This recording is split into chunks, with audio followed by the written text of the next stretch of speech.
No, it's just gold, man. This meeting is being recorded. Hey, good morning, everybody. This is Fred Smith. For guys who don't know me, this is also Carl Schottky. We were talking for a long time every Sunday for the last couple years, and we finally decided that we would just really start putting it out there because a lot of people need to hear things that can really change their lives really fast. So I had started the idea called Mind, Copy, and Soul a while back, and the reason why I started that was because literally when you're talking about thought leadership, you need to understand that everything comes through the mind, and I just happen to be a copywriter. And then, but also me and Carl on Sundays talk about things that directly affect the soul. So, wanted to say hello to Carl, and definitely, it's really good to contact you. I know you've been working, and you're such a hard worker. And also, just tell them a little bit about like what inspires you to think the way that you do, because we were talking about specifically he talked about infinite mind power. And I'm of the belief too that when you get, and this is what we were just talking about before I hit the record button, and my personal philosophy on infinite mind power, because I was like, Are you didn't did you write a book on that yet? He was like, No. I was like, well, we need to do something with this because again, his genius lies in the fact that he can see big problems and fix them. But more specifically, he does it in a very super organized way, and his just a he's just a major creator, workers all over the planet, but more specifically he likes to help out people, and that was one of the reasons why I'm super thankful that we connected. He's a real good friend of mine, and I love you to death, brother. Thank you so much for like re-engaging because I know you've been super busy, man. How you been? I have been well. Yeah, I've been through a period of design intensity. I work as a PCB designer, and that keeps me very busy. These are difficult problems to solve, making circuit boards for all kinds of things that people use. Um, and it's an intense field, but I love it. It allows me to really apply myself fully mentally. But getting back to your initial point is we were starting to talk about like what's important, and I mentioned that infinite mind power. I had a couple setbacks, and I said the one thing that it doesn't change is the infinite mind power that I have, and the reason that it doesn't change that is because I am not the things that happen to me. I'm much greater than that, and I'm not the things that other people do to me. I have a choice in how I deal with things. I can choose to, um, I can choose how I think about things. I cannot choose what happens to me, but I can choose to live in fear and trepidation, or I can go forth confidently and in full power. And when we are under a stress response, we weaken ourselves. And when we are in um, tune, we find our highest power. And part of infinite mind power is continually progressing towards the indomitable mindset, where nothing can change your ability to think strongly, and that includes figures that would come into your life that would be um, phantom figures, ghosts, dragons, things that appear to be real but aren't real. Like we need to be able to push that kind of thing aside, see through the clouds and strike at the real dangers, that are around us, and not just flail, in an insignificant way. No, we need to like strike our targets that we want to hit. And part of being able to do that is being able to think clearly. So the ability to think clearly is something that's going to clearly develop your ability.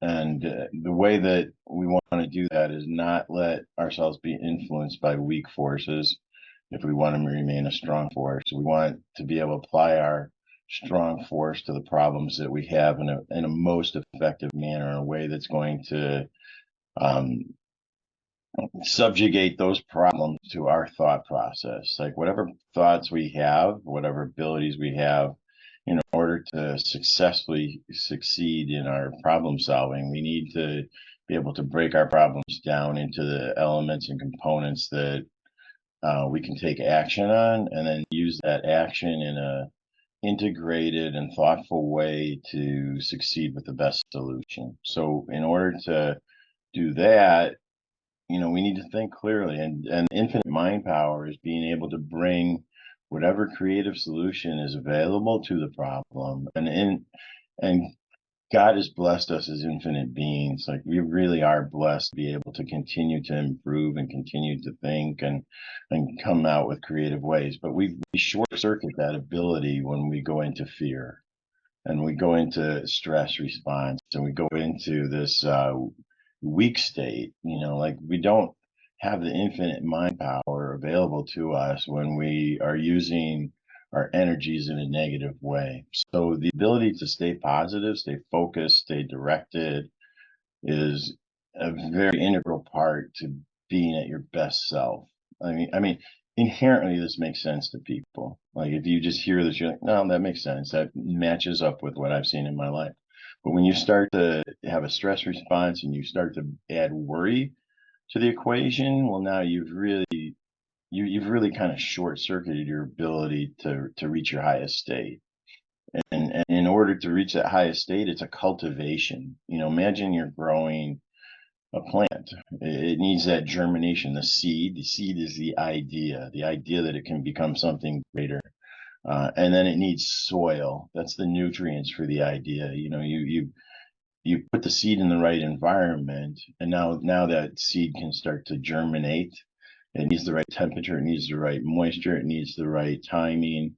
All those things have to come together. Now your idea is germinating, and it takes root, and the roots start to seek out the energy, and then it has growth, and the growth is the upward mobility of the idea. The idea comes to light.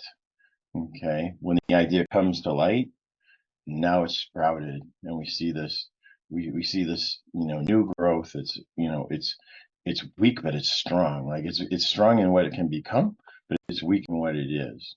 Okay, and our ideas start that way. And if at that point you let somebody trample your idea, it'll cease to grow. Mm, But we don't want to let people trample our ideas. We want to nurture those ideas. And sometimes that means not telling people. Sometimes it does mean telling people. It depends who's your fertilizer in your life. Who strengthens you, who weakens you. Are they a trampler or are they a fertilizer?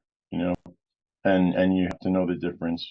Like it's critical to surround yourself with the right idea, especially early on. Once your idea has, like if this is a tree, it starts out small, but it can grow very big. And a man cannot move a tree, but a man can, a man can easily pull a sapling. Like it's easy in a new growth to rip it apart. But once it's established and the foundation is strong, well, then that becomes an indomitable force. Not even a forest fire can take down you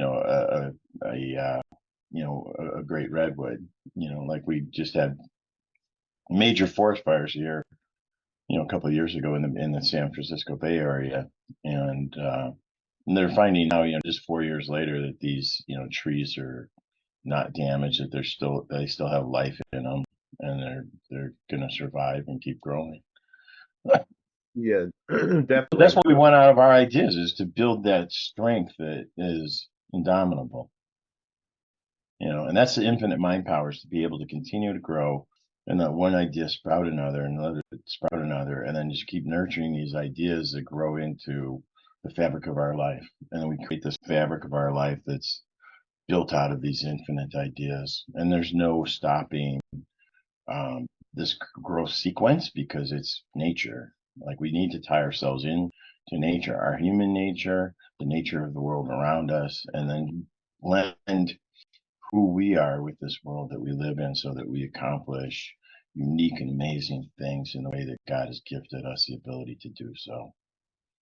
Man, that's amazing, and definitely thank you for that huge piece of the puzzle because what I've noticed on my side as far as when you're talking about infinite mind power, and I just took a whole bunch of notes, as you know, I'm always taking notes. Um, Yes. what I really wanted to really get into was like my story as far as how my interpretation of infinite mind power is, because to your point, for me, it's been one of those things where I have to stay in a state of flow. And in order to do that, I have to have the calm inside of me and I have to make the order out of chaos, and I have to control my environment, and I have to have a distraction-free, uninterrupted environment. That's all Mhm. I've done, just traveling all the time for the last 15, 20 years nonstop, and I was home about 6 or 7 days out the month. But to your point earlier, and that's what really prompted us to start recording, was the fact that it is a superpower because at some point in time, what you realize, at least for me, when you can talk about your story, for I know for me personally, what happened was I enjoy that silence and that calm because I'm able to really look at the world and see it as is. And you talked about PCB printed circuit boards. It's so funny you say that because when I would get on the planes and actually travel to my next destination working with automotive dealers, right? I always looked at the grid as just that, like a grid, and but I'm above the grid, and every time I took off on those planes, I would look at it and go, man, this is like well engineered and well thought out from the people who could see it to design it. They're like the architects of the city, right? And then I'm looking at the individual noise from like the cars going by, and I'm driving past the 405 if I'm leaving LAX, but then when I'm in the plane, it looks completely different. It's the same thing, but it's just a different perspective, right? So that was one of the things that inspired me. And as I stopped traveling, I had to remember that that was my superpower. Was silence is my superpower because it enabled me to really focus and be able to just really see the unseen that you're talking about and really study like the anatomy of a problem to be able to properly dissect it so that I could go to the part that's caused me the most problem, the most trouble, and just handle it from there. And so what you just said was so powerful. I want to jump on something that you said because I want to start clearly defining some things for people, if that's okay. Yeah, Um, please. in your world, what do you consider like a weak force, and what do you consider a strong force? So, like personally, we have times when we're in our full strength and we're abundant with energy, and we have times when we're weakened and we're sickly and we're not able to bring our energy to bear to the problem. So, like that's like we're in our weak force or we're in our strong force, in that situation. Now, a weak force is something that doesn't, like when we look at, physics and nature, a weak force might be like a light magnetic energy. Everything has a magnetism to it, it has a frequency, it's vibrating. Like everything you're looking at, everything you're touching, I can knock on my desk. You know what? That desk is mostly space, but but the energy of it is in a vibration that keeps it desk material. It's a desk because it's a that's what its frequency is. But you throw it into a fire that gets released, right? It becomes something different then. Um, Everything has energy. The weak forces are part of it, but the strong forces are what hold it together. I can't put my hand through it, but Jesus was able to walk through a wall to go see his disciples. Yeah. But they were in fear, hidden upstairs in a room.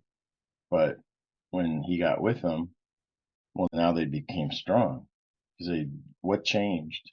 Their belief changed. They were in fear, not knowing how to proceed. He visited with them after coming back. Now they're in their strength. Then they go forth and then that idea goes through the whole world. That's a strong force. Christianity's the most commonly practiced religion in the world today. But it started because the Holy Spirit came upon him. And the Holy Spirit brings you to your strongest point. Like the Holy Spirit's real in my life, and other people can take that or not take that however they feel. But for me, if you're doing God's will, you're in your full strength. That's a strong force. If you're in Satan's will or what Satan would have you do, that's a very weak force. Okay, that's one way to look at it. Okay, but um, now take that and apply that to your problems in your life. Okay, so is your purpose a godly one? Connect with that. If it doesn't help people, if it doesn't serve people, if it's only helping um, in a way that would harm others, then that's a weak force. Like we don't want to be doing that kind of stuff. We want to be doing stuff that has an impact, that is beneficial, that is loving. We want to be in love. In love is a very, very full and strong force. In our weakest is when we're selfish and we're not in love. Like that's a weak force.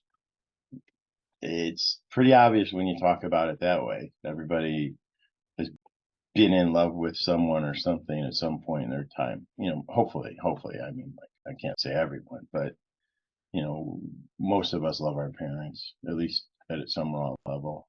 Most of us, love hopefully you love your spouse with that strong force. Like that's a strong force, a weak force relationship. Like strong and weak is like night and day. It's part of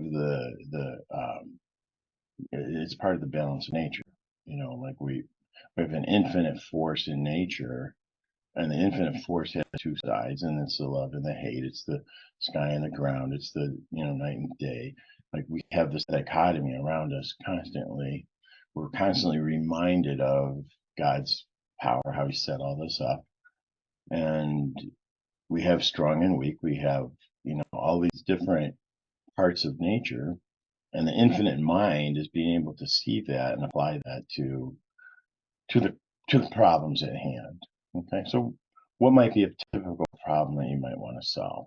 Let's break one. Let's look at an example problem. So Fred, what's the problem you'd like to solve? Let's break it down in this way.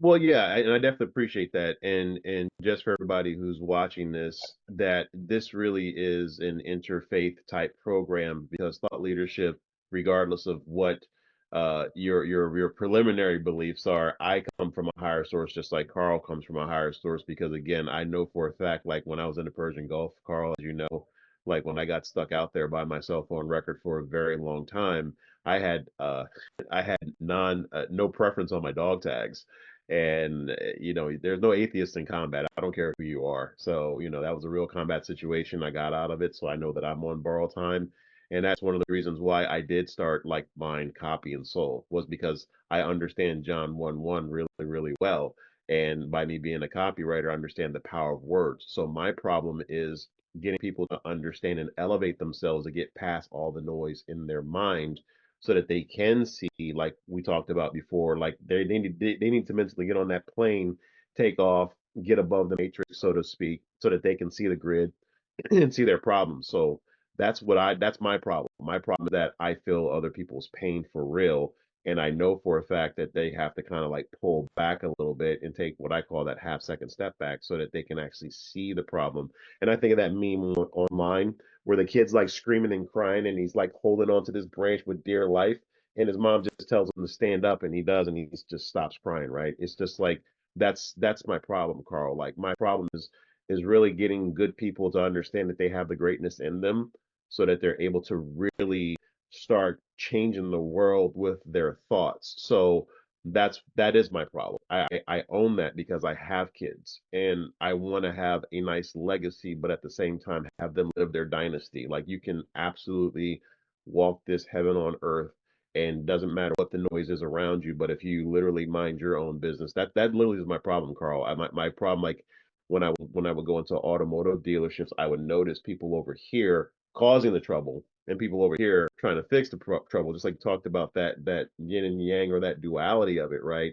But at the end of the day, a match can light up a whole room. You follow me? So it doesn't Yeah, take. the light steals the darkness. There is no darkness when there's light.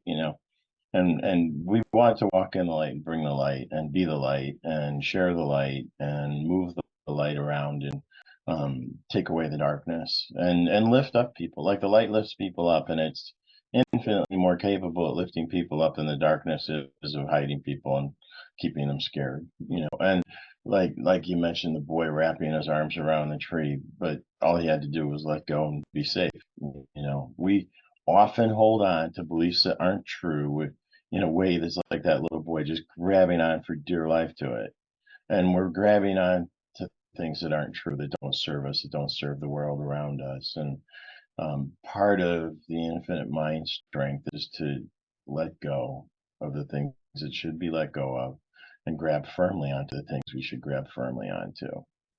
So You let's know, talk about that because that's the fear that a lot of people have. It doesn't, and again, I've coached up a lot of people, no matter whether they're billionaires or don't have two nickels to rub together. these problems are way bigger than our financial status. They're way bigger than 100%. our relationship status because they're our relationship with the one above, Yeah. like, Yeah. And getting back into that though, when I do the reasons why I put a number on it is because I do like to quantify things. And sometimes people who have never worked directly with billionaires before don't understand that some of these everybody who I've talked to personally, they started from scratch. They didn't like weren't made of money, so to speak. And matter of fact, the problem was that they were starting second and third generation entrepreneurs in their family. Nobody wanted to take the responsibility of it, quite frankly.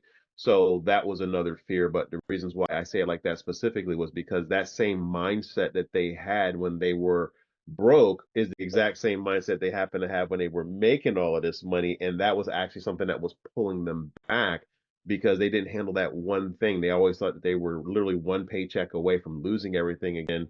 So they got their money out of fear, and the more money that they made out of fear, the more they paranoid, quite frankly, a lot of them became. And to me, that was very interesting dynamic versus a couple of them who I met. They were just good to earth people. Hey, how you doing? Thank you for coming through. Everybody's talking about you. And but they had that infinite mind power to still stay creative. That was my point. Like some people were expanding out of fear, so they had a tight control on their operations versus letting people really function as a real group. This was the creative side of the world versus these guys over here using iron grip control over everything, trying to control everything that moves and micromanaging versus this team over here where they were not just a team, a group of individuals, but they were actually a real team of people.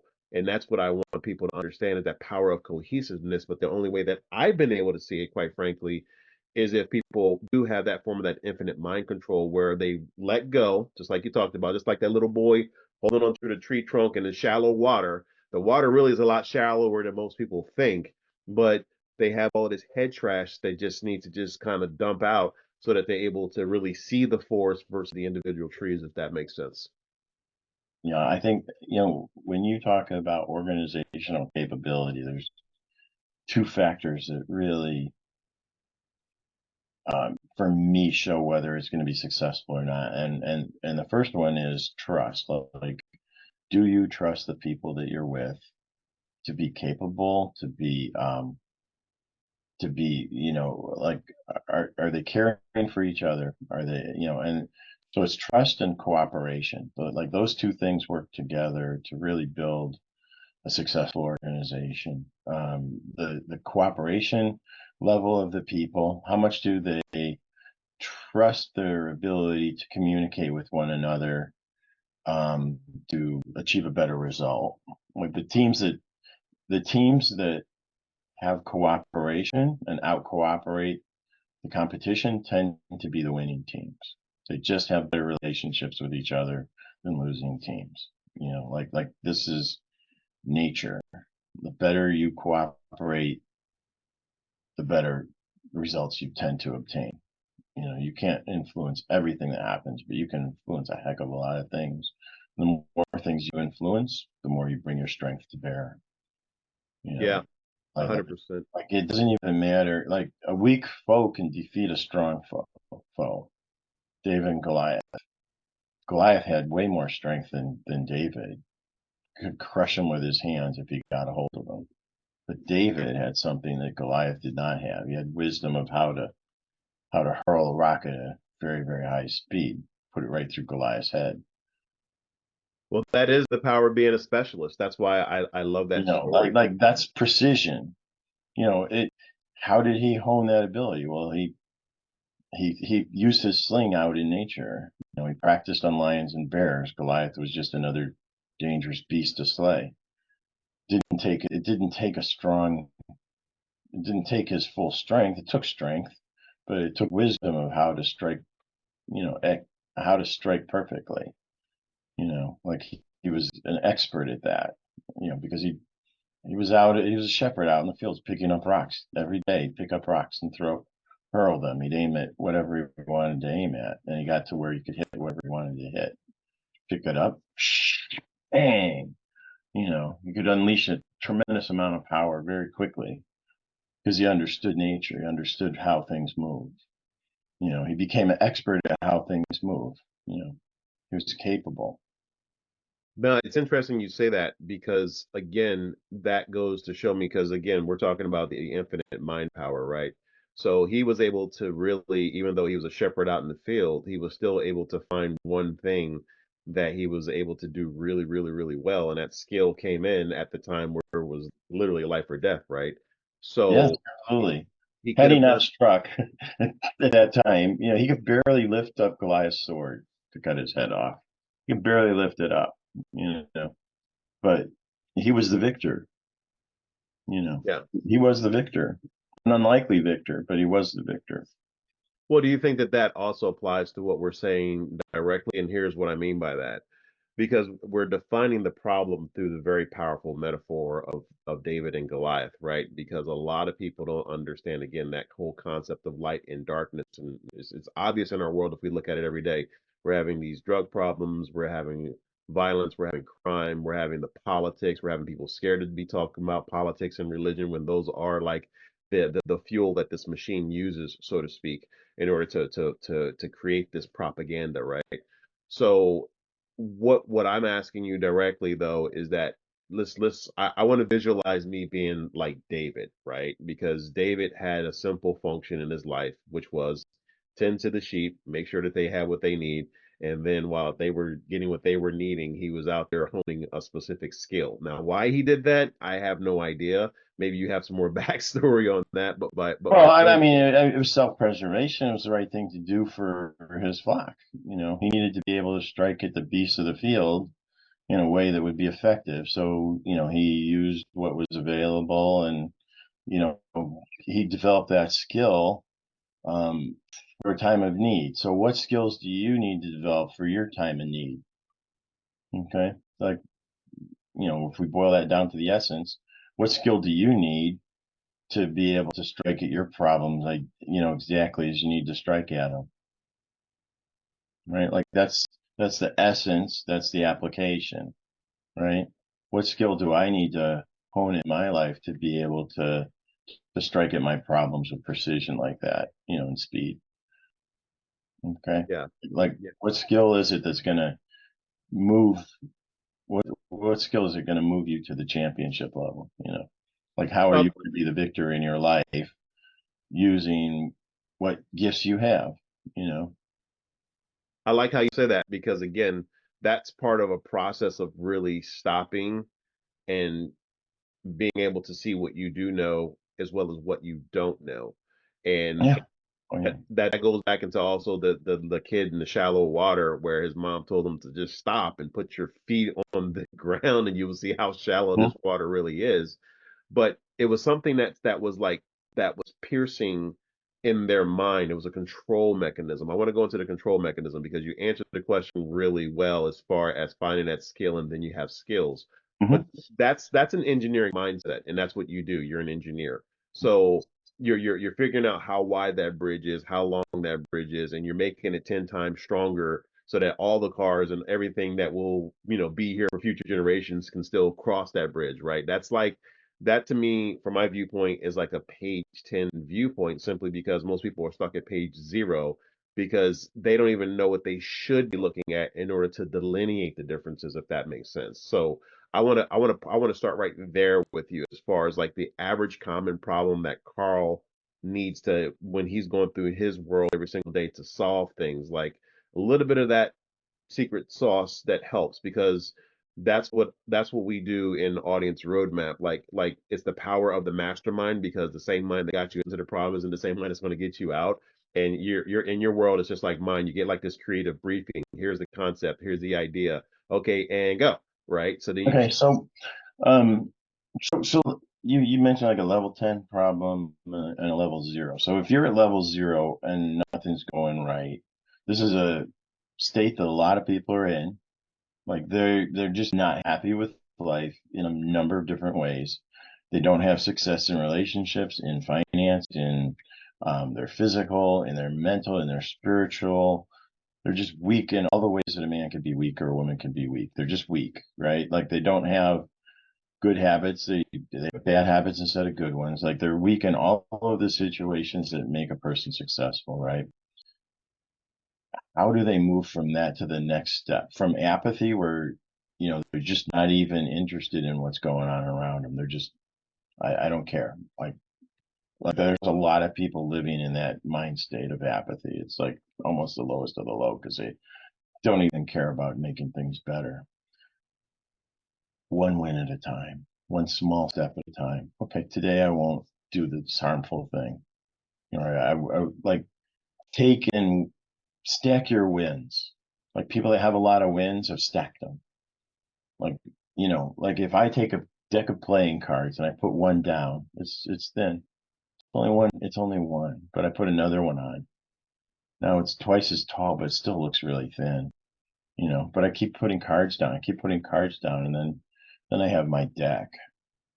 I've used the full deck. Now I have something solid. I can hold a whole deck in my hand. One card, it slips in between the fingers. The whole deck, that's not as easy to grip, right? It's more solid. But the idea is to stack your wins, stack your wins, stack your wins. Today I got a two. Next day a three, four. Pretty soon you're, you know, Jack, Queen, King, Ace. Like you want to stack your wins. Start with the deuce, the easy ones. Okay, this one's easy. I cleaned up this part of my environment, right? Um, I ate something that would be beneficial to me today. I ate closer to what nature intended me to eat. I stopped eating processed food today. Something like that. Just one little thing. Today, just I'll stack my wins.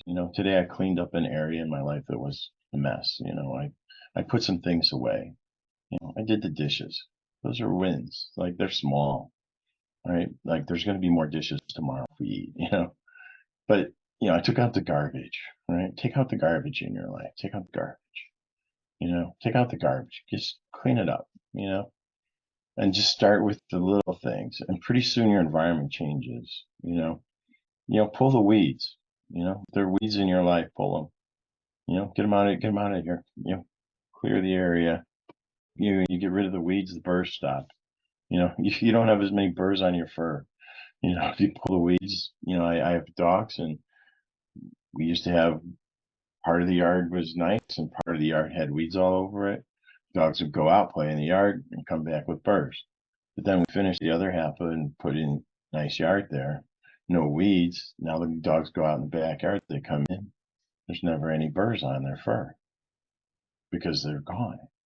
We got rid of the weeds, we pulled the weeds, and we changed the environment. Now the dogs are happy. They can go out and play in the yard, come back in, they're fine. We need to pull the weeds in our yard so that when we go out and play, we come back and we're fine. But if if you don't have a home base, like now it's scary, right? There's no weeds to pull. Like, why would I pull weeds? Why would I pull the weeds in my area if I don't own the area? Well, take ownership. 9/10 of ownership is having possession. Wherever you are, that's your area. You can start to clean it. You can start to move it. You can make it better. You don't have to live ghetto if you're in the ghetto. Like the ghetto is a state of mind. It's not a place. Every place on earth could be beautiful. The ghetto is a state of mind. You put yourself in the ghetto when you have that state of mind, when you have, the high society part of town. That's the opposite of the ghetto. It's like everything's right, everything's in place, everything looks blessed because there's attention paid to it. You know, People put attention, where your attention goes, things grow. What gets neglected dies. If I neglect my plant, it gets brown leaves.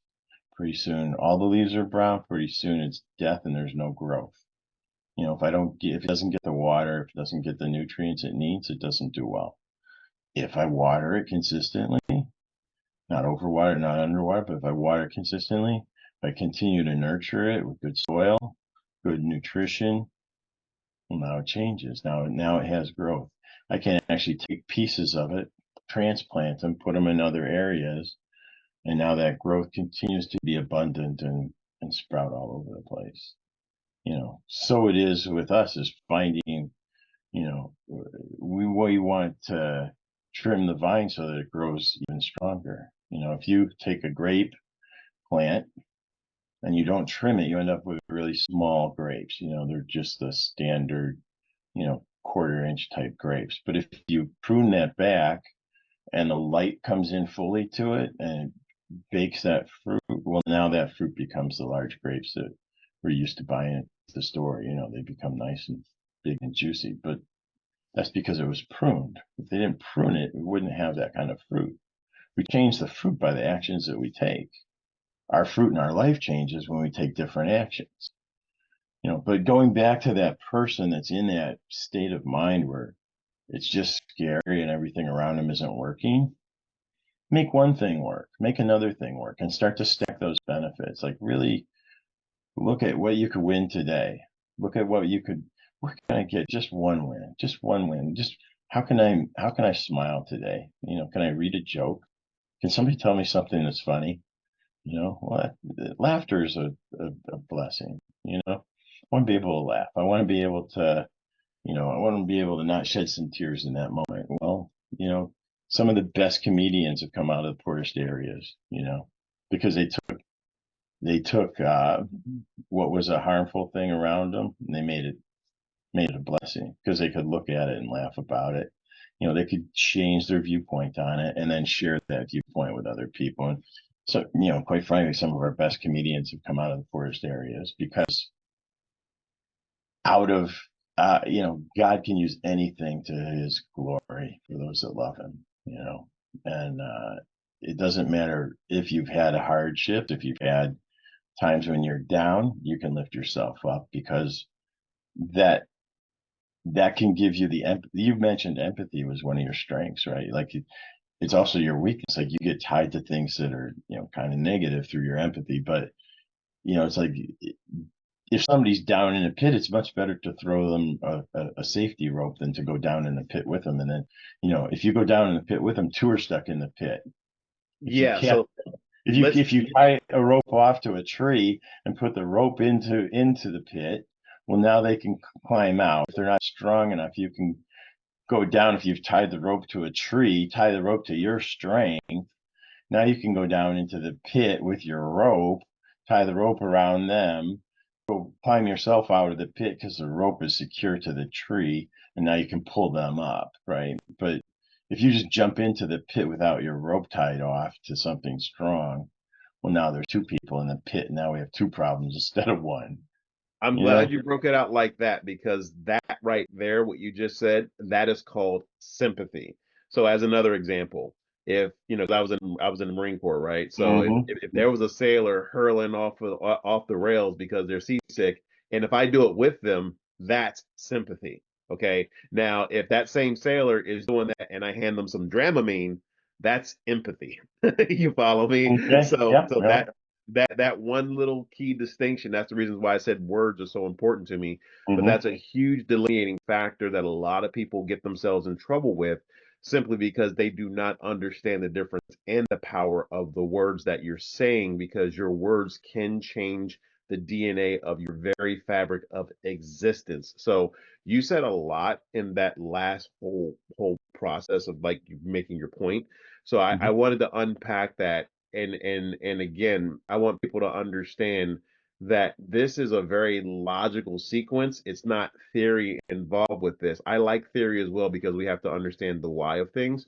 But when it comes down to people really getting real world meat as far as what needs to happen next in their life, these are the key critical elements that Carl and I, as mega creators, literally unpack. He can just take this problem and just sort it out, just much like a professional craftsman when they have their tool belt and they have all of these tools spread across the board. And I also want people to understand that you can architect a solution, and I believe a lot of people don't understand that they have that power, Carl, because what I typically say, even our clients, is like, look, you have to understand that just like you can engineer things, you can unengineer things, and you can re-engineer things, and but you have to be able to not be emotionally compromised, and that's what this world tends to do. Hence, when they're running crazy propaganda ads or very inflammatory things that we see online, or even the stuff that's designed to dumb us down. Quite frankly, these are elements that prevent us from staying in our power and staying focused enough so that we're actually able to rise above it and see it. So Daniel and Goliath, David and Goliath, honing your skill set, at least having one skill that you can hang your hat on, and then that will help you unpack the rest of the skills, right? Then understanding that everything has been engineered. You don't have to believe a word I say. Go test that for yourself. That's the reasons why I love what I do, because when you start developing that critical thinking, you're not a critical person. And this is the delineating factor as well. I tell people, hey, do not be critical people. Learn how to be a critical thinker, because that's another delineating factor in order to be able to really see the problem so that you can look at it. It's like I was telling one of my friends the other day, because she got real emotional about some things. I said, "Hey, are you open to some coaching?" She's like, "Yeah." I said, "Okay, so let's just step back for a second." And I asked her what kind of car she drives, right? And I said, "So let's take those exact same words that you just said and like point it towards your car. Is your car going to do anything different?" She's like, "No." I said, "Well, that's kind of like how life works. It's just like, you know, what we're giving you are the keys to unlock the car, to get into the car so that you can grab the steering wheel and control the car, because the machine does not care. The machine's been engineered long before I was on this planet, you were on this planet." And another thing that I'm gonna get my kind of say, especially realize, is the fact that pre-industrial revolution, we did have a different mindset as well. We were more community based, we were more family oriented. There was a lot of whole things that caused us to get out of our heads and more into the game of life, because that's what it's really about at the end of the day, is really having a proven repeatable process that you've engineered that works specifically for you. You stay in your lane, you run your race, and you will attract the people who can help supplement and complement your efforts, because they are on the same path, but they're in a different lane. It's no different than being on the freeway. Out here in California, we got 12-lane highways. So if you're just swerving all over the freeway, the cops are going to pull you over. Stay in your lane, run your race, understand that there are little broken lines there to help you, go your way, but also realize that your family's in the car as well, whether it's either your immediate family or your community. And that's the reasons why, like, to me, like I told you, like, I'm very empathetic about these things, because I haven't heard anybody explain it this way. And I want more explainers like us, Carl. I want to build a community of people to say, hey, look, this is really okay. Look, you've been involved in a car accident. You just don't know it yet. It's just like, your time is limited on this earth. What kind of thing are you going to create? Interfaith, cool. You know what I'm saying? But you have to have some type of faith and belief that you are a creator and that you can also create a better scene for yourself, like you mentioned with the dogs. You knew for a fact that you could just create this scene for them. You knew that they couldn't pull the weeds themselves. Maybe they can see the weeds, but they may not understand how that's detrimental to the way that they're moving around. They don't have the manipulative fingers to pull them out, but they can see them, and maybe it is hurting them. It's like that story of the dog just howling on the nail. He's sitting on the porch, and the guy's going by. He's like, "Oh," we're like, "Why are you howling? All you gotta do is get up off the nail." Right? So some people are scared to just get up off the nail. It's like all of these little stories that we could easily unpack, me and you, but to keep it amazingly simple, people just have to understand that they are the ones that are driving the car. You don't necessarily have to own the whole freeway for right now. Just own your immediate space, like Carl was saying, and then just slowly start expanding from there, because you're going to see more opportunities. But here's the problem with opportunities.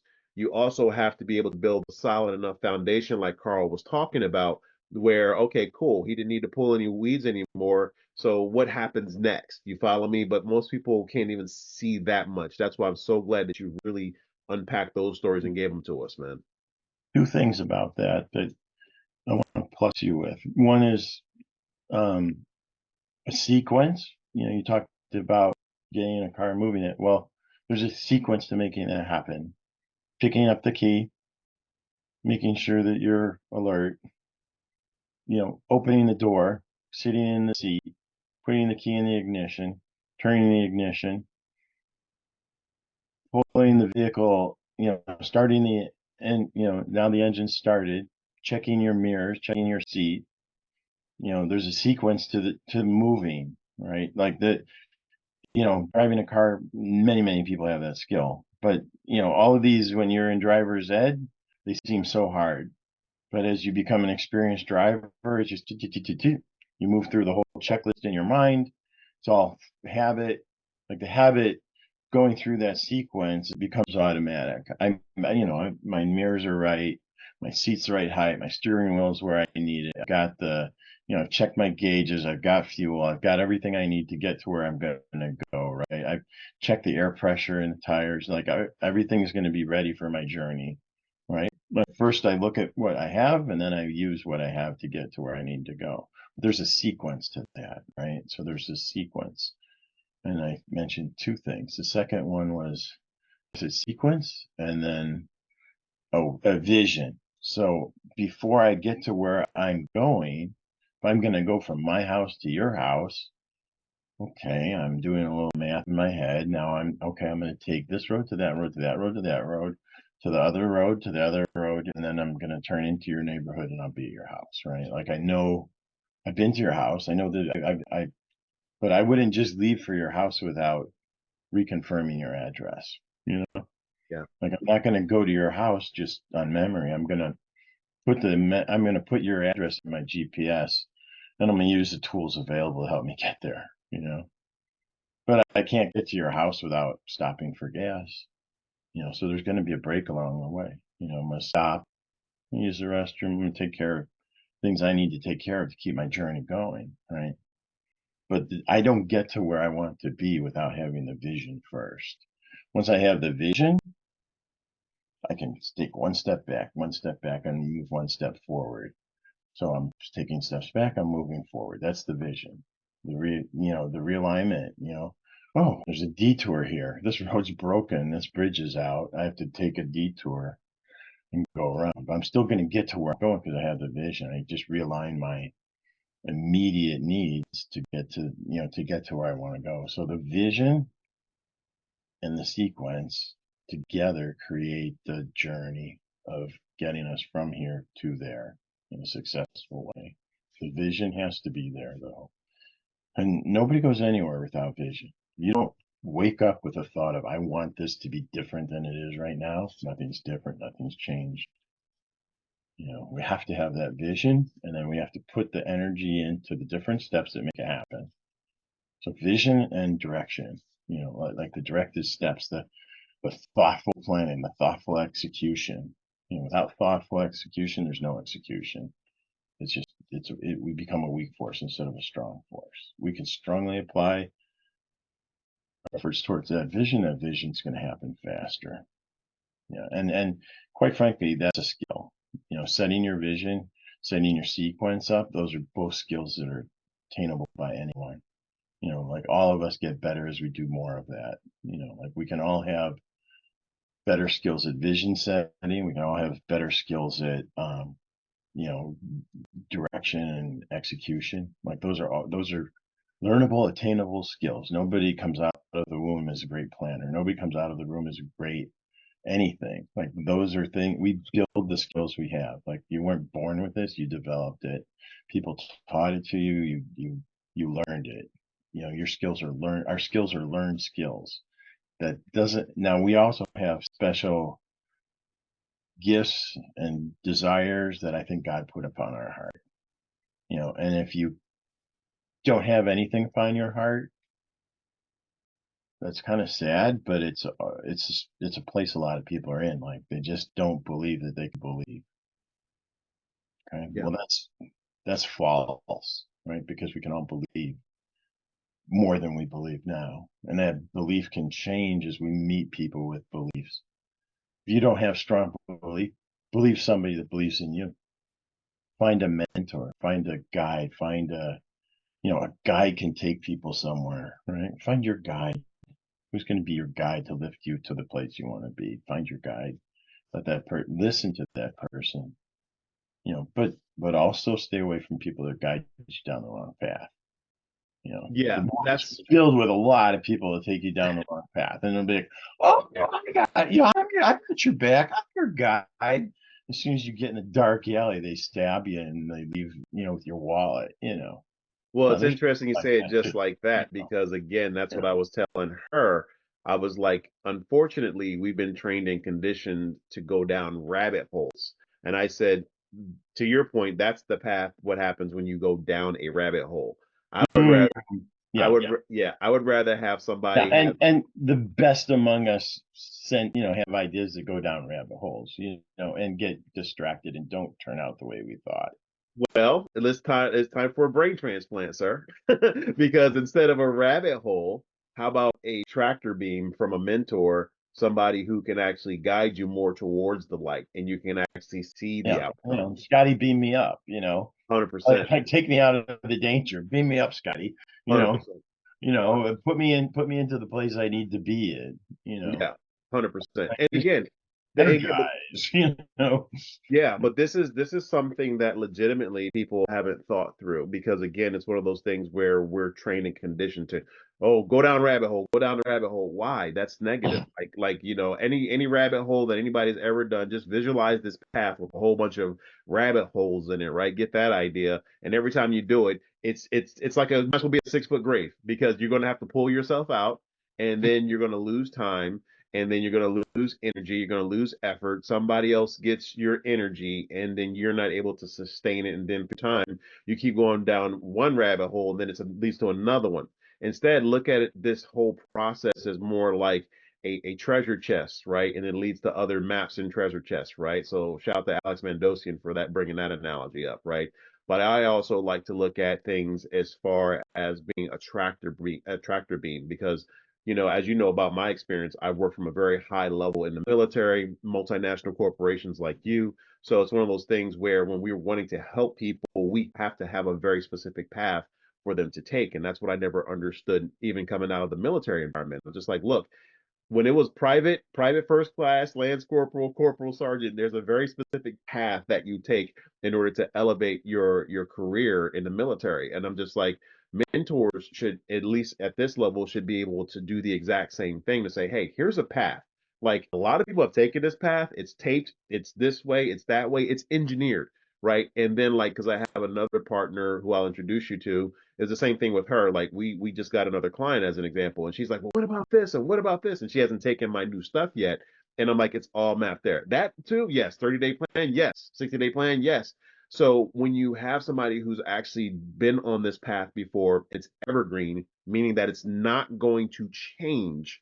That is the science behind the mentorship that I see lacking out here, that people really have to get the idea that if you don't have somebody, they don't necessarily, you don't have to be so pedantic to the point where it's micro, like out in this and other. That's why I said like you have to know exactly where you're at in your picture, but also be having that willingness to learn, having that willingness to observe, but more specifically, don't put that negative energy on me from your shortcomings. Like shit happens, and the reality of it is sometimes we all go into our dark spaces. As you know, I was in a very dark space even when I first met you.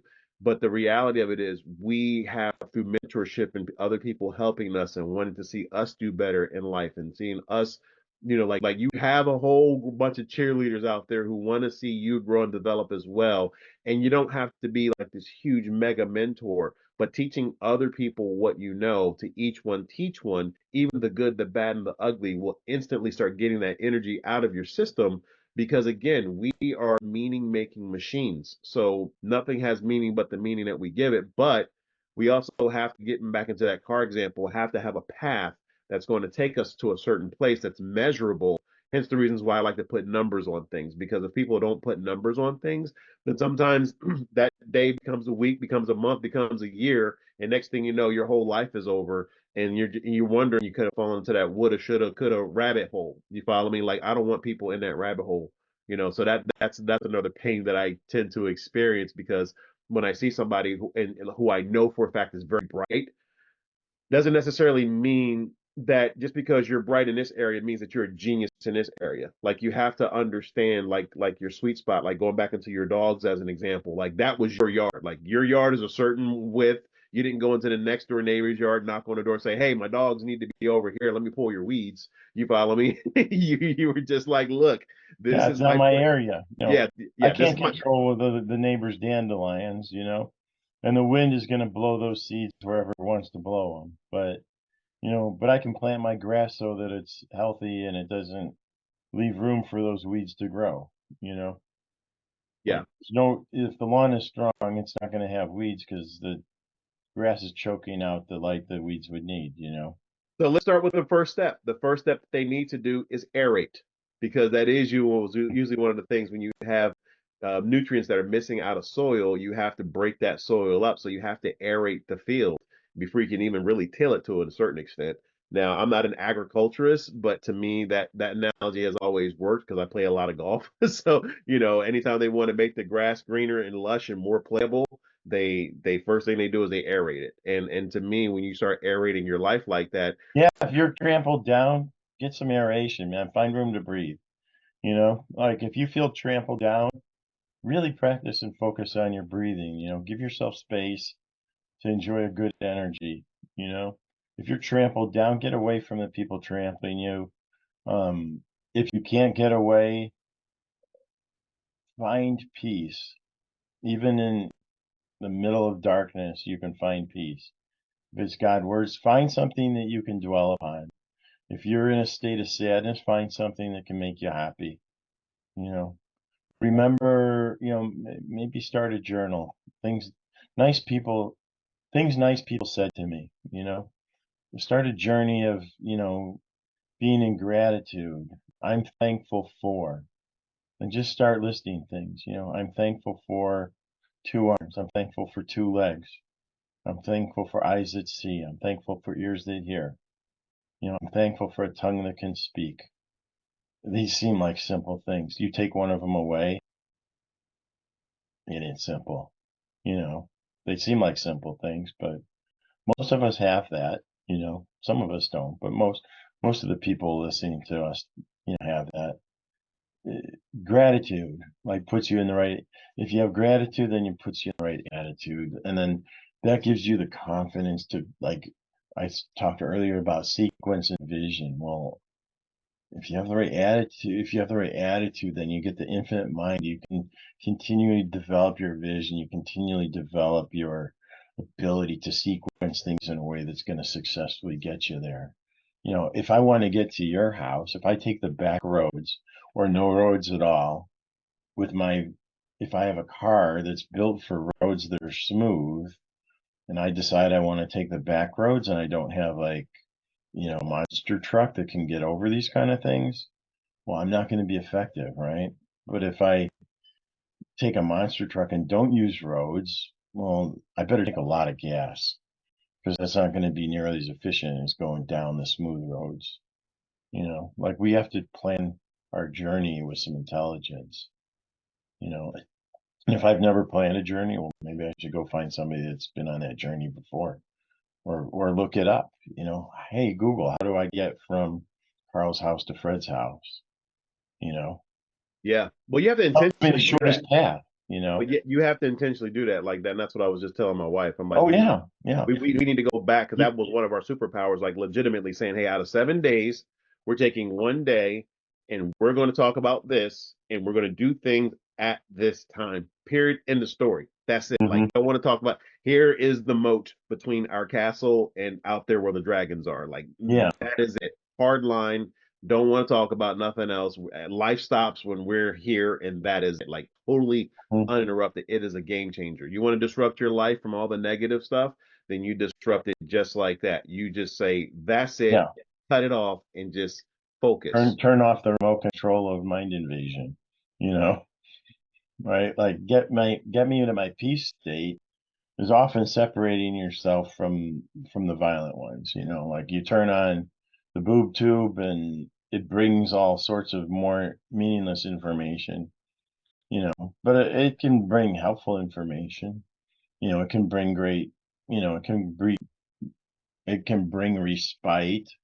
But it can also bring noise, unfiltered noise. We don't control what comes over the airways to us, but we can control whether it's on or off. You know, we just because it's happening there doesn't mean we have to have it happening for us right now. There's wars in the world. It doesn't mean we need to live in the war zone. You know, Yeah. we move to a place where there's peace. We can bring peace with us but sensible people don't go to war zones; they get out of them. You know, Yeah. like like like we don't have. If there's bad stuff happening, get away from the bad stuff if you have to. It seems like common sense, but a lot of people stay where they are no matter what. Even in war zones, like, oh, I live here, and there's bombs going off around them. I live here. It's like, no, you probably should say I used to live here and move on. You know, like, Yeah. this would be a good life decision is don't stay put. If they're going to be dropping, ordnance here, it's not a good place to stay. Well, that goes back into what we talked about before, and I would love to cover that next week with you, which is more specifically like that level of apathy, because that happens all the time, and Oh, it's how do you move off apathy? 100%. That'll Okay. be Yeah. that's something that I'm telling you, Well, we there's a very strong solution for that. A yeah. very strong solution, and it's so tied to love. We'll get Mm, into that. yeah. Well, Carl, That's something I thought about for a long time, and there's very, very good solutions for that. Um, yeah. I will unpack that next week. Very Yes. good. Amazing. Thank you, Carl, as usual, for your genius and your insight, because I know that you're touching the world with just your mind, your body and your soul. Your work is amazing, and I love you. And I really do appreciate how you show up for the world because they need to hear this now more than ever. There's a lot of political turmoil out there from these conversations. There's a lot of social, economic disruption and everything else in between. And the way that your mind works is totally genius in the respect that people can listen to this over and over and over again, and they're going to get something different out of it every single time. So thank you. God bless. God bless. Chat soon, y'all. Subscribe, like, share, and also really put down in the comments what your takeaway is because we're actually going to be looking at this very seriously. I want to make sure that everything that you're saying, you're understanding that you're being heard. We're also in New Room Collective, so you'll have a chance to really go into our free Facebook group and we can continue the conversations over there. So thank you so much, and we'll chat soon, and God bless. Amen.